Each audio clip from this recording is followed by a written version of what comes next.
Morning students, online classes में आपका स्वागत है। लास्ट क्लास में अपन कर रहे थे हेलो एल्केन की जो नाभिक स्नेही प्रतिस्थापन अभिक्रियाएं हैं, एसएन अभिक्रियाएं, उनके उदाहरण और उनके जो 9 उदाहरण अपन कर लिए थे।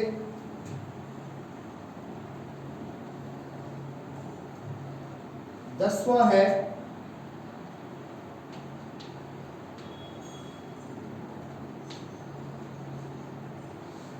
हेलो एल्केन की पोटेशियम साइनाइड से क्रिया।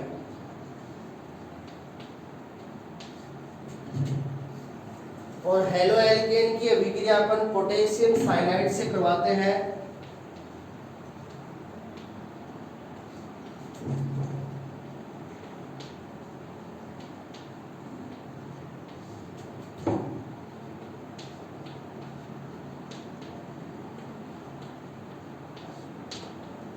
तो एल्किल साइनाइड का निर्माण होता है।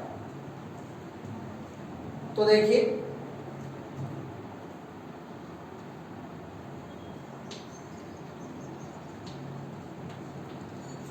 ये ले लिया अपन ने हेलो एल्केन, क्लोरोएथेन,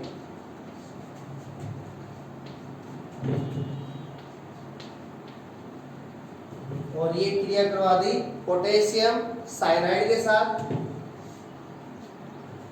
अब देखिए पोटेशियम साइनाइड एक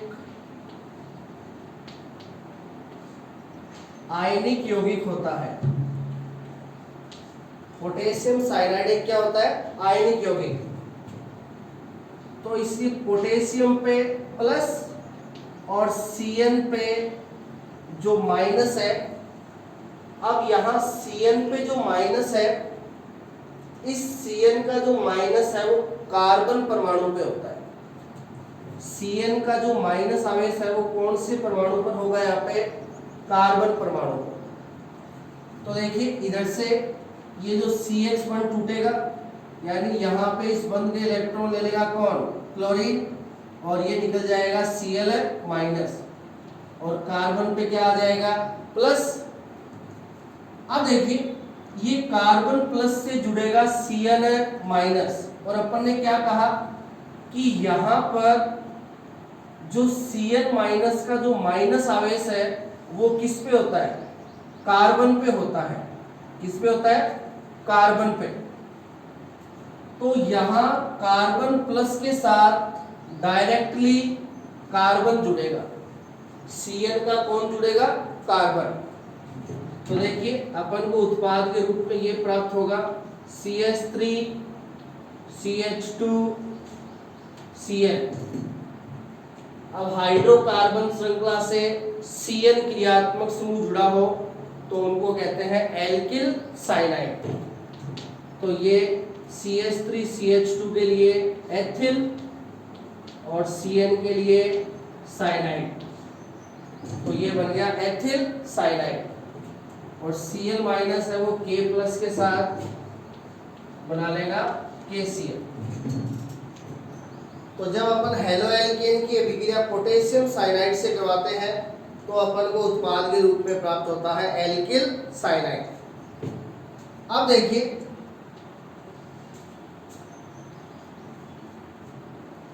अब अपन हेलो एल्केन की क्रिया करवाएंगे सिल्वर साइनाइड से।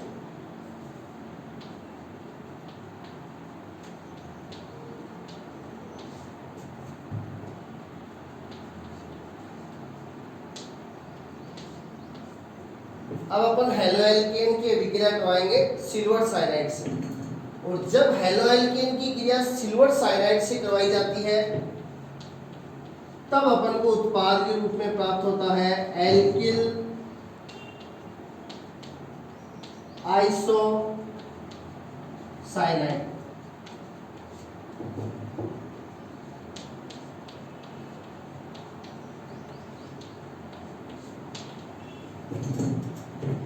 तो देखिए यहाँ पे आपके सामने एक इंपॉर्टेंट क्वेश्चन है वो दिखाई दे रहा है कि जब अपन हेलो एल्केन की क्रिया पोटेशियम साइनाइड से करवाते हैं तब तो एल्किल साइनाइड का निर्माण होता है, और जब अपन हेलो एल्केन की क्रिया सिल्वर साइनाइड से करवाते हैं तब एल्किल आइसोसाइनाइड का निर्माण होता है। तो देखिए ये किस प्रकार से होगा।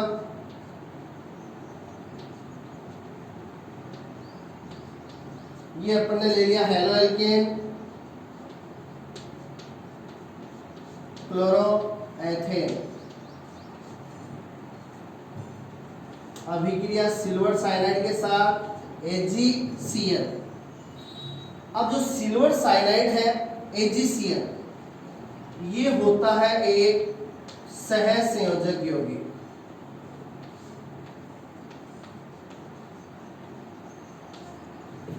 AgCl एक क्या होता है? सहसंयोजक यौगिक होता है। तो इसमें Ag पे प्लस और यहाँ पे ये एक सहसंयोजक यौगिक है, इसलिए इसमें Cn का जो माइनस आवेश है, Cn का माइनस आवेश है वो लोन पेयर के कारण, Cn का माइनस आवेश लोन पेयर के कारण नाइट्रोजन पे होता है। तो देखिए इस क्वेश्चन का जो आंसर है वो इसी के अंदर है कि पोटेशियम साइनाइड एक आयनिक यौगिक है, इसलिए इसमें Cn का जो माइनस है वो किस पे होता है? कार्बन पे होता है। इसलिए कार्बन श्रृंखला से सीधा कौन जुड़ता है? कार्बन जुड़ता है, इसलिए यहाँ अपन को उत्पाद के रूप में एल्किल साइनाइड प्राप्त होता है। जबकि अपन हेलो एल्केन की क्रिया AgCN से करवाते हैं तो एल्किल आइसोसाइनाइड बनता है। कारण कि जो AgCN है वो एक क्या है? सहसंयोजक यौगिक है, और इसमें Cn का जो माइनस आवेश है वो लोन पेयर के कारण किस पे होता है? नाइट्रोजन पे होता है। अब माइनस नाइट्रोजन पे है तो यहाँ कार्बन श्रृंखला के साथ डायरेक्टली कौन जुड़ेगा? नाइट्रोजन जुड़ेगा, इसलिए उत्पाद के रूप में क्या प्राप्त होगा? एल्किल आइसोसाइनाइड प्राप्त होगा। तो देखिए यहाँ CH बंध टूटेगा, इस बंध के इलेक्ट्रॉन लेगा Cl, इस पे आ जाएगा माइनस और कार्बन पे आ जाएगा प्लस। अब देखिए कार्बन पे प्लस आ गया तो इससे जुड़ेगा Cn माइनस। अब यहाँ माइनस किस पे है? नाइट्रोजन परमाणु पे है, तो यहाँ डायरेक्टली कौन जुड़ेगा? नाइट्रोजन जुड़ेगा। तो अपन को प्राप्त होगा CH3 CH2 NC। तो यहाँ डायरेक्टली कौन जुड़ा? नाइट्रोजन, क्योंकि माइनस किस पे था? नाइट्रोजन पे था। तो अपन को प्राप्त हुआ CH3 CH2 NC।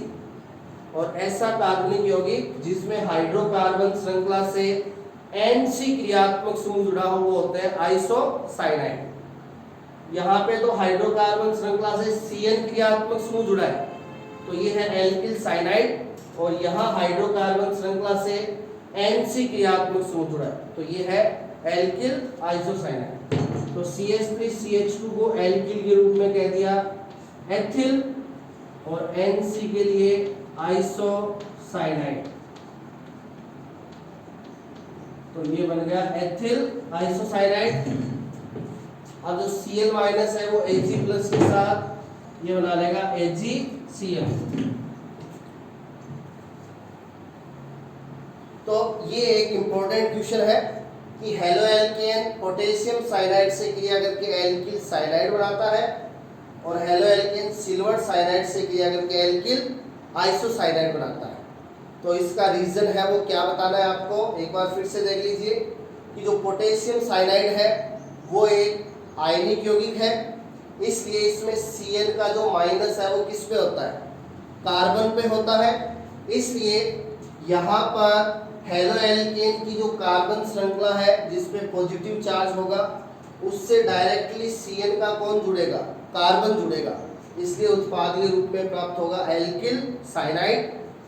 जबकि सिल्वर साइनाइड है वो एक क्या होता है? सहसंयोजक यौगिक होता है, और इसमें Cn का जो माइनस है वो लोन पेयर के कारण किस पे होता है? नाइट्रोजन पे होता है। किस पे होता है?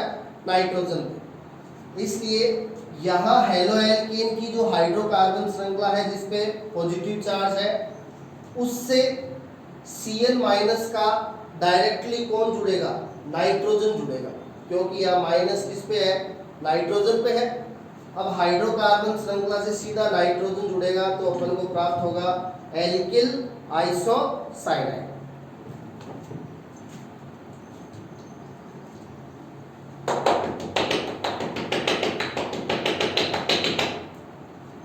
अब देखिए यहां अपन ने हेलो एल्केन को बदला है एल्किल साइनाइड और एल्किल आइसोसाइनाइड में। अब अपन को यहां जो एल्किल साइनाइड और एल्किल आइसोसाइनाइड प्राप्त हुए, इन एल्किल साइनाइड और एल्किल आइसोसाइनाइड को अपन दूसरे कार्बनिक यौगिकों में आसानी से परिवर्तित कर सकते हैं। तो देखिए किस प्रकार।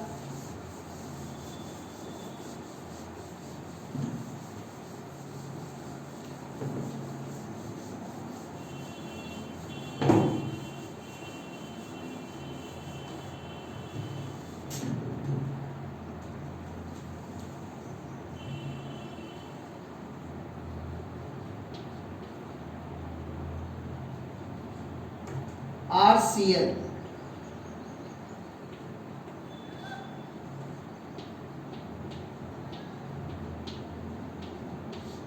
ये है एल्किल साइनाइड। अब देखो एल्किल साइनाइड को अपन किन किन यौगिकों में बदल सकते हैं।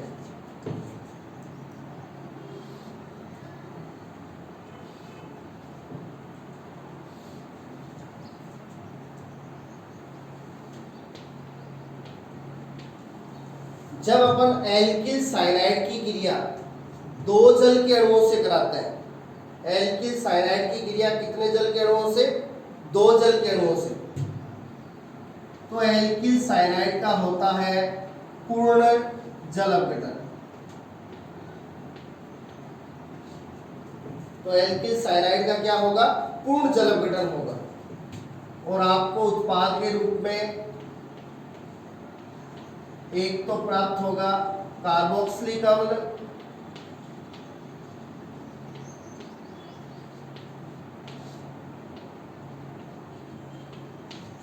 और साथ में प्राप्त होगी अमोनिया। तो जब एल्किल साइनाइड का पूर्ण जल अपघटन कराया जाता है तो आपको प्राप्त होता है कार्बोक्सिलिक अम्ल और अमोनिया। जब एल्किल साइनाइड की अभिक्रिया जल के एक अणु से करवाई जाती है, जल के एक अणु से करवाई जाती है, तब होता है इसका आंशिक जल अपघटन। तब एल्किल साइनाइड का क्या होता है? आंशिक जल अपघटन होता है। और यहां पे आपको प्राप्त होता है एमाइड। यानी एल्किल साइनाइड का जब आंशिक जल अपघटन कराया जाता है जल के एक अणु से, तब अपन को प्राप्त होता है क्या? एमाइड। यानी यहां एल्किल साइनाइड किसमें बदलेगा? एमाइड में बदलेगा। अब देखिए जब एल्किल साइनाइड है इसका टिन और HCl की उपस्थिति में, SN यानी टिन प्लस HCl की उपस्थिति में 2H अपचयन करवाया जाता है। टिन और HCl की उपस्थिति में 2H अपचयन,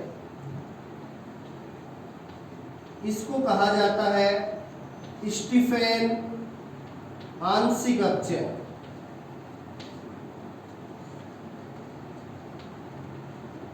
इसको क्या कहते हैं? स्टीफेन आंशिक अपचयन कहते हैं।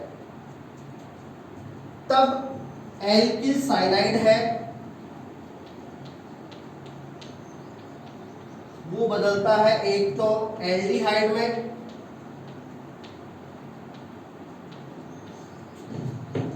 और साथ में प्राप्त होती है अमोनिया। तो जब एल्किल साइनाइड है उसका टिन और HCl के साथ करवाया जाता है 2H अपचयन, तो इसे कहते हैं स्टीफेन आंशिक अपचयन। और इससे आपको एक तो एल्डिहाइड प्राप्त होगा और साथ में अमोनिया प्राप्त होगा। तो ये एल्किल साइनाइड को एल्डिहाइड में बदलने का तरीका है। और जब एल्किल साइनाइड है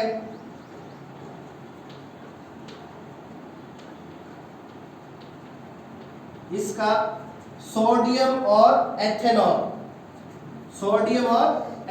की उपस्थिति में 4H अपचयन करवाया जाता है। सोडियम और एथेनॉल की उपस्थिति में 4H अपचयन, तो इसको कहा जाता है मेंडियस पूर्ण अपचयन।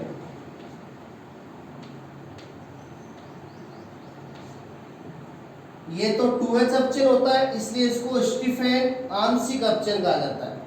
और ये 4H अपचयन है, इसको मेंडियस पूर्ण अपचयन कहा जाता है। अब मेंडियस पूर्ण अपचयन में क्या होगा, 4H अपचयन से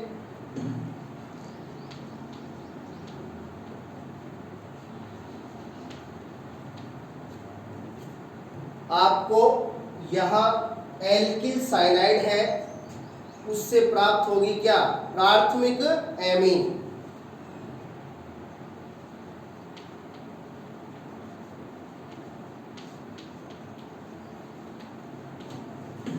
यदि हाइड्रोकार्बन श्रृंखला से लगा हो कौन सा क्रियात्मक समूह NH2, तो इसको कहा जाता है प्राथमिक एमीन। तो देखिए अभी आपने हेलो एल्केन की क्रिया करवाई किसके साथ, पोटेशियम साइनाइड के साथ। अभी थोड़ी देर पहले आपने हेलो एल्केन की क्रिया करवाई थी पोटेशियम साइनाइड के साथ,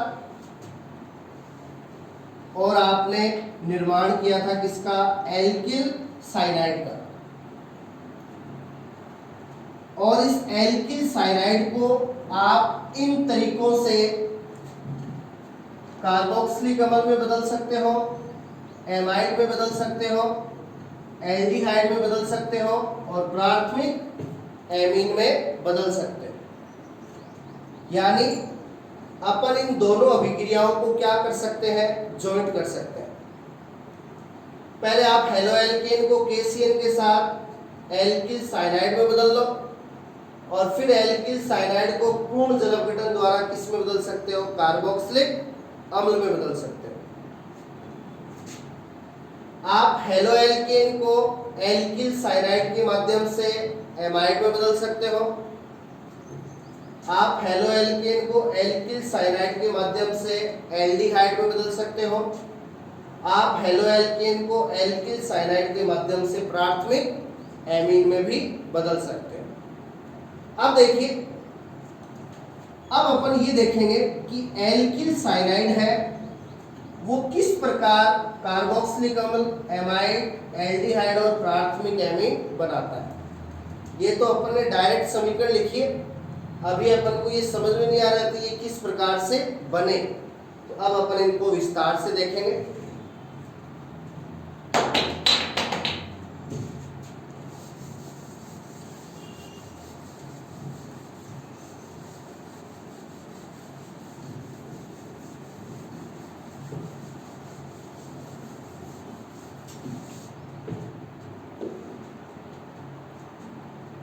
सबसे पहले अपन देखेंगे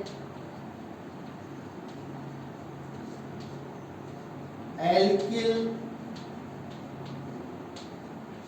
साइनाइड का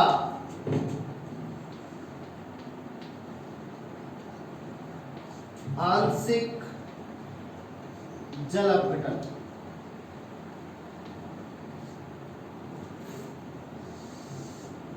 पहले अपन देखेंगे एल्किल साइनाइड का आंशिक जल अपघटन, जिसमें अपन एल्किल साइनाइड है उसको बदलते हैं एमाइड में। यहां एल्किल साइनाइड को किस में बदलेंगे, एमाइड में। तो देखिए किस प्रकार,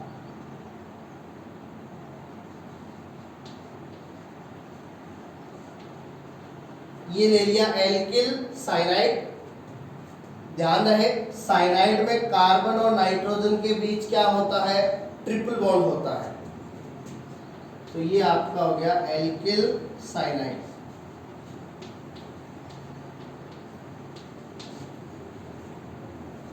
अब देखिए आंशिक जल अपघटन में अपन साइनाइड की क्रिया जल के एक अणु से करवाते हैं H प्लस OH माइनस। अब देखिए यहां कार्बन और नाइट्रोजन के बीच ट्रिपल बॉन्ड है। अब कार्बन और नाइट्रोजन में विद्युत ऋणात्मकता किसकी ज्यादा होती है? नाइट्रोजन की। तो ट्रिपल बॉन्ड देखो, कार्बन की विद्युत ऋणता होती है 2.5 और नाइट्रोजन की विद्युत ऋणता होती है 3। तो यहाँ कार्बन और नाइट्रोजन के बीच ट्रिपल बॉन्ड है और यहाँ विद्युत ऋणता किसकी ज्यादा है? नाइट्रोजन की। तो ट्रिपल बॉन्ड के पाई इलेक्ट्रॉन कौन ले लेगा? नाइट्रोजन ले लेगा। तो नाइट्रोजन पे आ जाएगा माइनस और कार्बन पे आ जाएगा प्लस। अब जल का जो H प्लस है वो तो लग जाएगा N माइनस से और OH माइनस लग जाएगा C प्लस से, और ये ट्रिपल बॉन्ड किसमें बदल जाएगा? डबल बॉन्ड में। तो देखिए R C प्लस से लग गया OH माइनस,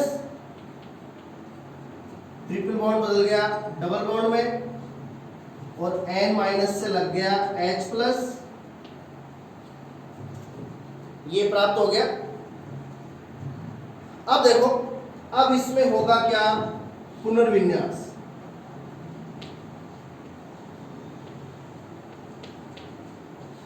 अब इसमें क्या होगा? पुनर्विन्यास होगा, यानी यहां परमाणु की स्थिति है वो बदलेगी।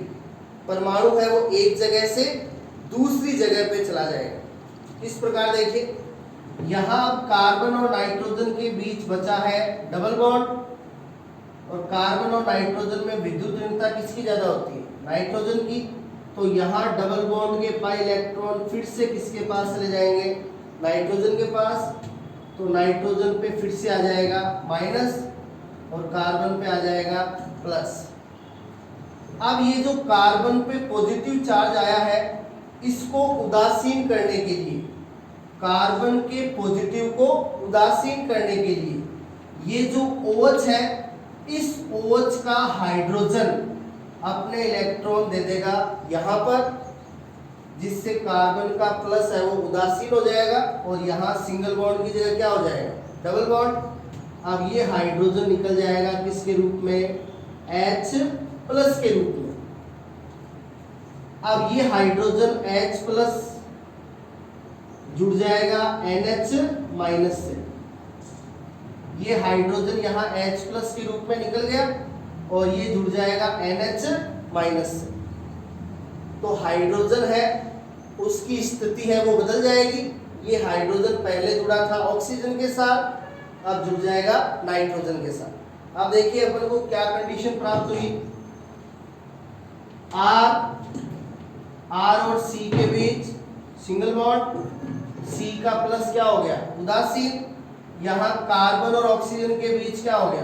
डबल बॉन्ड, क्योंकि हाइड्रोजन ने अपने इलेक्ट्रॉन यहाँ दे दिए थे। तो ये कार्बन और ऑक्सीजन के बीच डबल बॉन्ड। यहाँ डबल बॉन्ड के इलेक्ट्रॉन नाइट्रोजन के पास चले गए थे, तो ये डबल बॉन्ड बदल गया था किसमें? सिंगल बॉन्ड में। NH माइनस और H प्लस, ये क्या हो गया? NH2। तो आप देख सकते हो क्या प्राप्त हो गया? एमाइड। यदि हाइड्रोकार्बन श्रृंखला से लगा हो CONH2 समूह, CONH2 समूह, तो ऐसे कार्बनिक यौगिक को क्या कहते हैं? एमाइड। तो ये प्राप्त हो गया क्या? एमाइड। तो अपन ने अभी यही बताया था कि जब एल्किल साइनाइड का आंशिक जल अपघटन कराते हैं, जल के एक अणु से अपघटन कराते हैं, तो एल्किल साइनाइड किस में बदलता है? एमाइड में। तो ये एमाइड आ गया। अब अपन एल्किल साइनाइड का देखेंगे पूर्ण जल अपघटन। अब अपन एल्किल साइनाइड का क्या देखेंगे? पूर्ण जल अपघटन देखेंगे। और एल्किल साइनाइड पूर्ण जल अपघटन द्वारा क्या बनाता है? कार्बोक्सिलिक अम्ल। अपन एल्किल साइनाइड से कार्बोक्सिलिक अम्ल का निर्माण देखें। अब देखो पूर्ण जल अपघटन का मतलब है, अभी अपन ने बताया था कि एल्किल साइनाइड है वो कितने जल के अणुओं से क्रिया करेगा? 2 जल के अणुओं से क्रिया करेगा। तो एल्किल साइनाइड की 1 जल के अणु से क्रिया आपके सामने है। तो एल्किल साइनाइड 1 जल के अणु से इसी प्रकार क्रिया करेगा और अपन को प्राप्त हो जाएगा क्या? एमाइड। अब दूसरा जल का अणु डालेंगे, ये एमाइड है, वो दूसरे जल के अणु से देखो किस प्रकार क्रिया करेगा। यहां कार्बन और नाइट्रोजन के बीच अब बचा है क्या? Single bond. तो अब ये सिंगल बॉन्ड है वो टूट जाएगा। अब सिंगल बॉन्ड टूट जाएगा तो इनके बीच में जो कनेक्शन है वो खत्म हो जाएगा। कैसे टूटेगा? यहाँ इस सिंगल बॉन्ड के इलेक्ट्रॉन ले लेगा कौन? नाइट्रोजन, क्योंकि नाइट्रोजन की विद्युत ऋणता कार्बन से अधिक है। तो ये यहाँ से निकल जाएगा NH2 माइनस। अब ये सिंगल बॉन्ड बचा था तो अब ये टूट जाएगा एकदम से, तो ये यहाँ से निकल जाएगा NH2 माइनस और कार्बन पे क्या आ जाएगा? प्लस आ जाएगा। अब देखो NH2 माइनस है, उससे जुड़ जाएगा जल का H प्लस। NH2 माइनस और H प्लस ये बन जाएगी अमोनिया।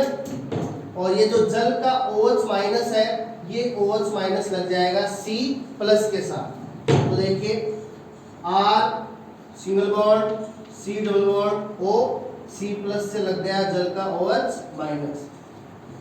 तो R C double bond O OH, तो ये प्राप्त हो गया कार्बोक्सिलिक अम्ल।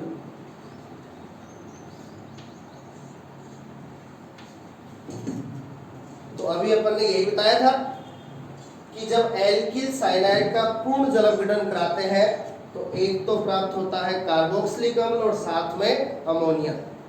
तो ये इस प्रकार होता है। पहले एल्किल साइनाइड जल के एक अणु से क्रिया करेगा और बनेगा एमाइड, और वो एमाइड जल के दूसरे अणु से क्रिया करके कार्बोक्सिलिक अम्ल और अमोनिया का निर्माण करता है।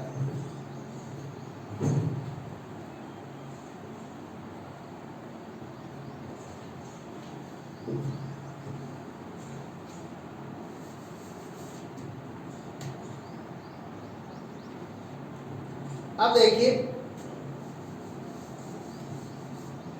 अब अपन करेंगे एल्किल साइनाइड का स्टीफेन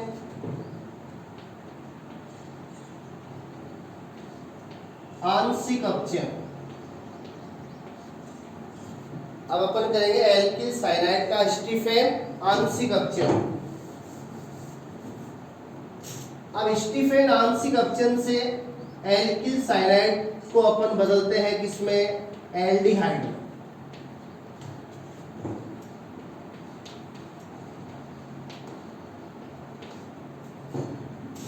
तो देखिए स्टीफेन अपचयन द्वारा अपन एल्किल साइनाइड को बदलेंगे एल्डिहाइड।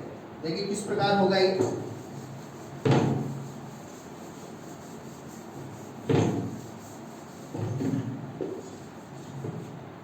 स्टीफेन आंशिक अपचयन में क्या होता है? एल्किल साइनाइड है,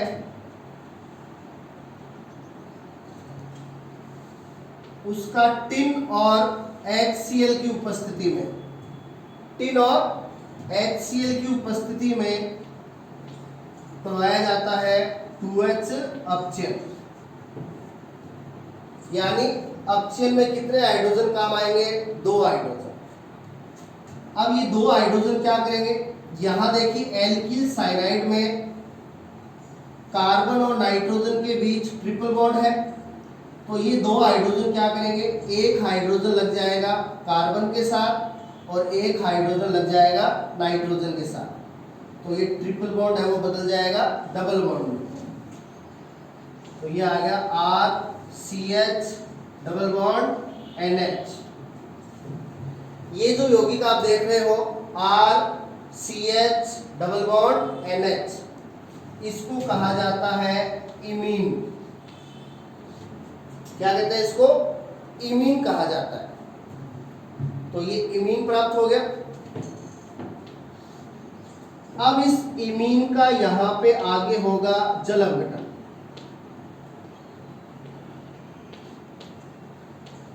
आगे इस इमीन का क्या होगा, जल अपघटन होगा, यानी इस अभिक्रिया में जल की उपस्थिति भी होती है। स्टीफेन अपचयन में उपस्थिति जल की भी होती है। तो SN प्लस HCl और साथ में जल, तो ये जो जल है ये इस इमीन का आगे क्या कर देगा, जल अपघटन। अब देखिए इमीन का जल अपघटन किस प्रकार होगा, यानी इमीन क्रिया करेगा किसके साथ, जल के साथ। देखिए किस प्रकार, यहाँ कार्बन और नाइट्रोजन के बीच क्या है, डबल बॉन्ड। तो इस डबल बॉन्ड के पाई इलेक्ट्रॉन कौन ले लेगा, नाइट्रोजन ले लेगा, क्योंकि नाइट्रोजन की विद्युत ऋणता कार्बन से अधिक होती है। तो नाइट्रोजन पे आ जाएगा माइनस और कार्बन पे आ जाएगा प्लस। अब जो जल का H प्लस है वो जुड़ जाएगा N माइनस से और OH माइनस जुड़ जाएगा C प्लस से। तो अपन को देखिए क्या प्राप्त होगा, R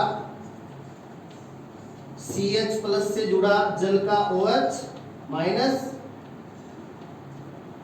डबल बॉन्ड बदल गया सिंगल बॉन्ड में, NH माइनस और H प्लस क्या हो गया, ये हो गया NH2। अब देखिए, अब यहाँ कार्बन और नाइट्रोजन के बीच क्या बचा है, सिंगल बॉन्ड बचा है। अब ये सिंगल बॉन्ड है वो टूट जाएगा, कैसे, इस बंद के इलेक्ट्रॉन ले लेगा फिर से कौन, नाइट्रोजन। अब ये सिंगल बॉन्ड बचा है तो ये टूट जाएगा यहाँ से, और यहाँ से ये निकल जाएगा NH2 माइनस, क्या निकल जाएगा, NH2 माइनस, और कार्बन